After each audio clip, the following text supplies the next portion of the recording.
All right, gentlemen, welcome to another exciting episode of Chilly, Wet, and Miserable. That's the weather today, and today we're going to have to talk about a very miserable subject, that being why are all the tankies on the right? So, tankies being, of course, Stalinists. That's just a nice way to say Stalinists. I think they call them tankies because they're obsessed with the T-34 tank. Doesn't really matter. But you got people like Jimmy Dore, you got people like Jason Hinkle, you got people like Jean-Luc Mélenchon in France. You have what's his name, Hassan Piker, and these people are all either openly or covertly collaborating with the populist right. So, and especially the signature foreign policy position of the populist right, which is to say pro-Russia, screw Ukraine, just feed Europe to the Russian bear. They're all for this. So why? Let's think about it. First of all, we're going to have to define some terms here. So we're going to be talking about how the Stalinists, how the tankies found themselves on the right.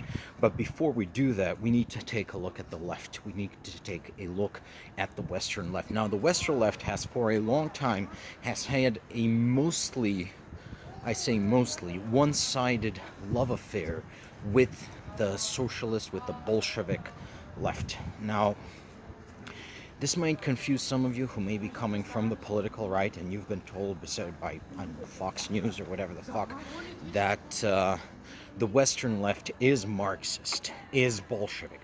Well, that's actually not true. A million years ago, I read in a book, I don't remember which one, but that specifically the British Labour Party owes its existence a lot more to Methodism than to Marxism.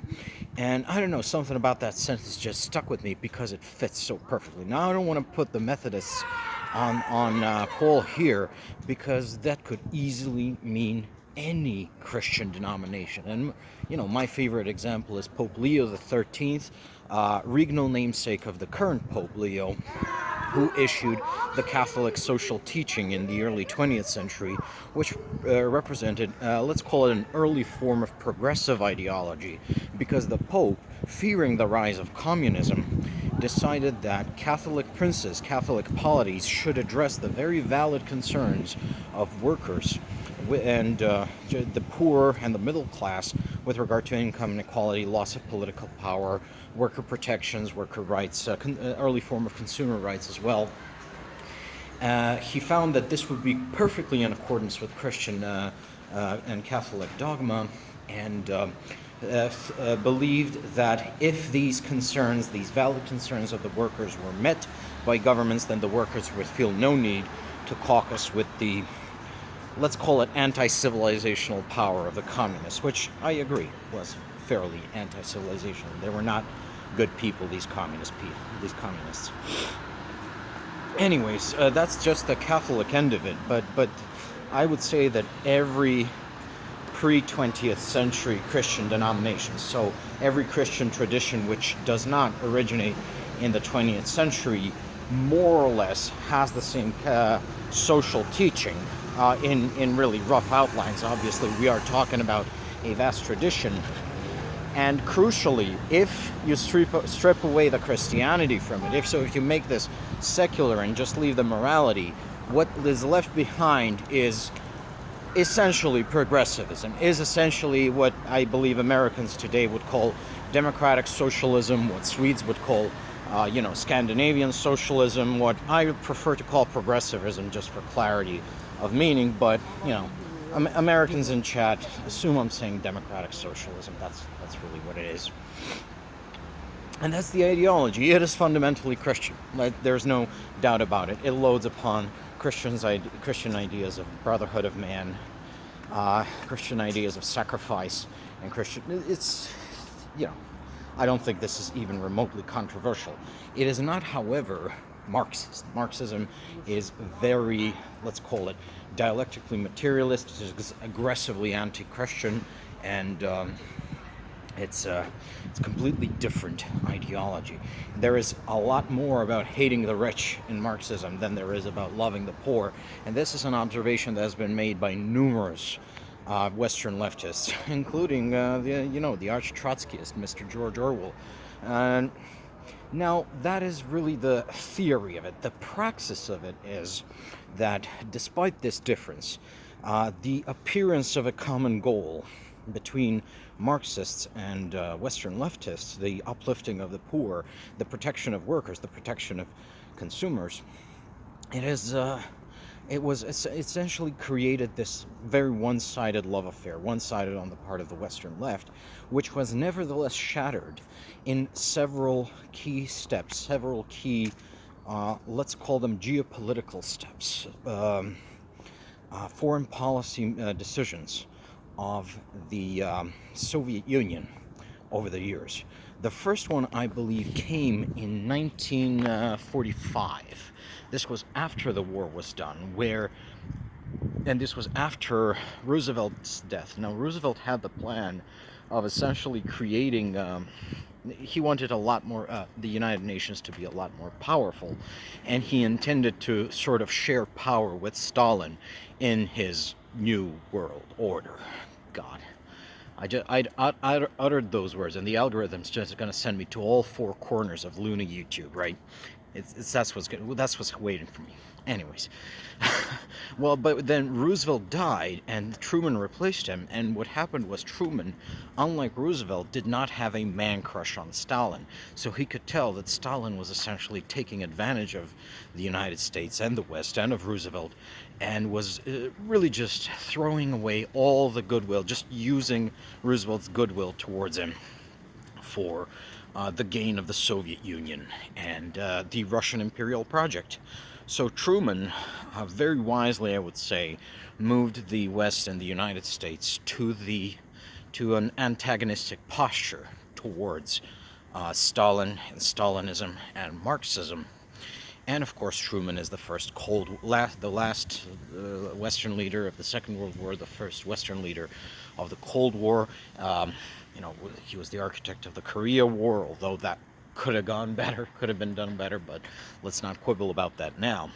So that is the first break, the first moment where the Western left, and Truman is a leftist, and so was FDR. Truman was a New Dealer, right? So that was the OG Western leftist, you could say. That was the first moment where the love affair sort of died out. And then you had 56, the Hungarian Revolution. In 1956, Neji Imre, Prime Minister of Hungary, or General Secretary, I forget, he was the leader of Socialist Hungary at the time, attempted to implement what he called a sort of softer version of communism, break with Stalin, open diplomatic and trade links with the West. Essentially, he correctly realized that Hungary is a Western country. Recall the video we did on the tragedy of Europe and its hope, which is about Central and Eastern Europe and its stance vis-a-vis the West and the Soviet Union during communism, during the Cold War. Well, Neji Imre was probably the first to realize this and try to implement it, as you tried to break with the Soviet Union and the Warsaw Pact. And the Soviet Union responded by sending tanks into Budapest, killing a bunch of Hungarians, executing Prime Minister Imre, and that shook up a lot of the Western leftists to the fact that, this Soviet Union is not exactly the kind of brotherhood of man, goodwill towards men, secular Methodist congregation we have going on around here, but rather this is just a Russian imperialist project at this point, isn't it? But there was still a lot of naysayers. What really shook that coalition up was, however, the Warsaw Pact, invasion of Czechoslovakia in 1968. You have more or less the same scenario where a socialist leader, not a reactionary, not a fascist, not a capitalist, but a socialist leader, Alexander Dubček, premier of Czechoslovakia, essentially says, we need to do socialism with a human face. That's what he calls it, implying, of course, that Russian socialism has an inhuman face. Well, then you have the Warsaw Pact countries, 4 of them, I believe, those being Soviet Union, Bulgaria, Hungary, and one last, I forget which one. It doesn't really fundamentally matter. It was primarily Russians. They bring Czechoslovakia to heel by force. And this is also the beginning of the Brezhnev doctrine. This is during, I believe, Leonid Brezhnev's premiership of the Soviet Union, where it's the Brezhnev doctrine is essentially no country is allowed to break away from socialism. Now, this doesn't also only disabuse the Western left from the ideal of Russian socialism, it also goes a long way to disabuse the Eastern left. Specifically, two Warsaw Pact countries are the most affected. The first one is Albania. And the Albanian socialist leader, Enver Hoxha, this guy was, we can do, not a whole, I could do my PhD thesis on Hoxha and just what a character he was. But essentially, he very openly breaks with the Warsaw Pact, withdraws from the Warsaw Pact, declares, he had reasons for doing this too, but the invasion of Czechoslovakia was the final straw. The second one is Romania. Now, Romania under Ceausescu does not withdraw from the Warsaw Pact, but it does, however, limit cooperation. It sort of starts withdrawing into itself, becoming a lot more isolated, even from other Warsaw Pact countries. But the biggest geopolitical earthquake is not Romania, it's not Albania. These countries are very small. Well, Romania isn't very small, but it is smaller than the Soviet Union. Now, the biggest shakeup is in China. The Chinese walk away from the Soviet Union. 4 years later, they're signing détente with Nixon, and this is essentially the Soviet Union has been forced on the back foot in the Cold War. Now, over time, this realization that sinks into the Western left, that actually the tankies, the Stalinists, the Marxists, whatever you want to call them, they don't really give a shit about the workers. They don't really give a shit about the poor. They do not give a shit about fairness and goodwill towards them. All those good secular Methodist values. Like, this is not one friendly secular Methodist congregation. These people are power-hungry tyrants. They are imperialists. They have crushed Hungary and Czechoslovakia under their boots, and they're willing to do that to a lot more country. And that realization sinks in even further when the good communists in China start doing similar shit in Tibet.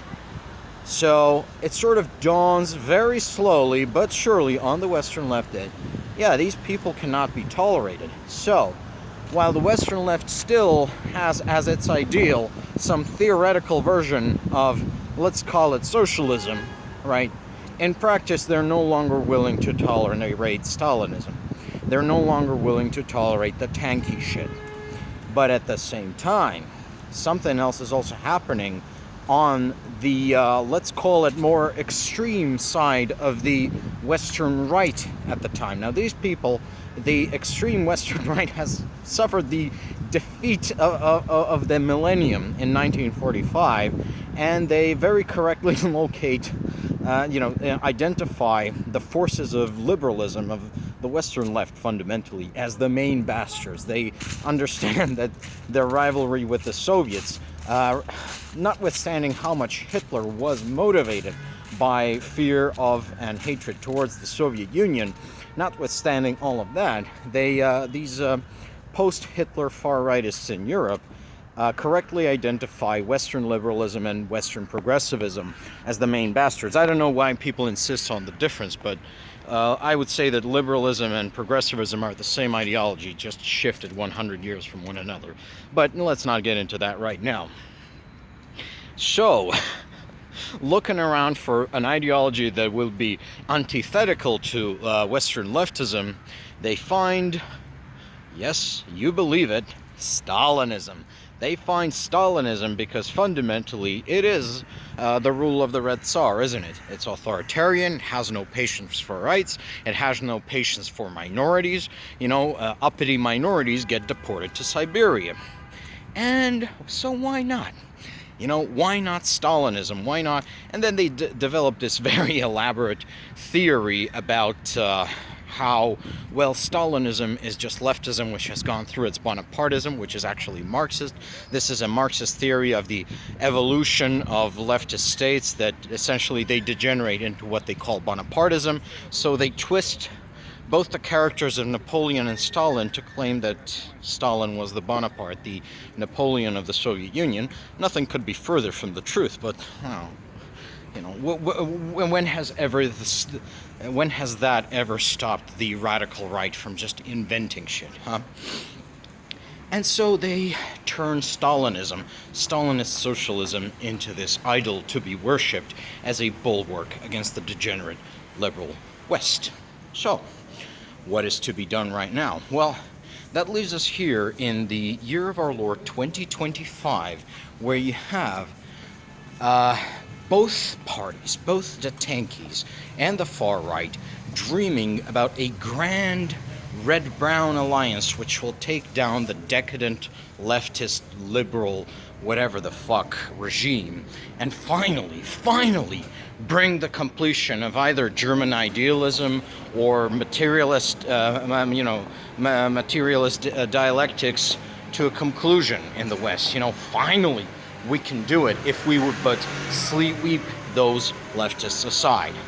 And that, gentlemen, is the ideological underpinning of MAGA communism, not only from the communist side, which is delusional as enough as it is, but also from the MAGA side. The far right actually admires Stalin, and the Stalinists actually admire the decisiveness of the historic far right.